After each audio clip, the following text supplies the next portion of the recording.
नमस्कार। जय श्री जगन्नाथ। राधे राधे।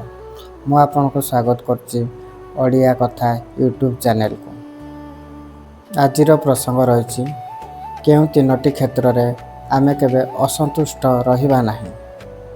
प्रथम हेउछि कर्म। पृथ्वी पृष्ठ को भगवान आमको आनिबा पूर्व निर्णय करिथांती कर्म। से कर्म हुए तो छोट होइथै पारे किंबा बड़ होइथै पारे। जेउ भी कर्म आमे पाइथाउ ताहाको आमे सुचारू रूपे पालन करिबा।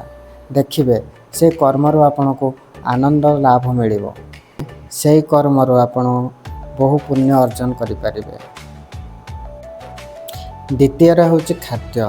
प्रत्येक दिन आमको जहा किछि मिली थाए खाइबा पई आमे ताहाको मांकर आशीर्वाद भावी खाइ नेबा उचित। काहे कि ना खाद्य को आमे केबे निंदिबा उचित नुह।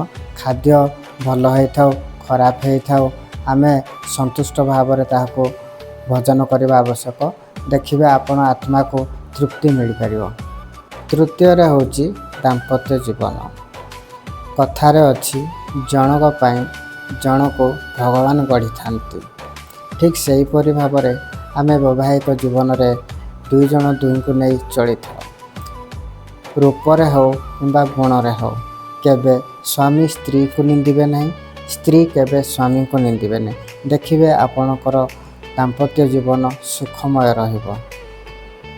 बहुमूल्य समय दे आम भिडियोटी को देखिथिबारो आपनको धन्यवाद। यदि भिडियोटी भल लागी तबे आमको कमेंट माध्यम निज मतामत जणाइबे एवं आपणकर सांगसाथी को भिडियोटी शेयर कर नेबे।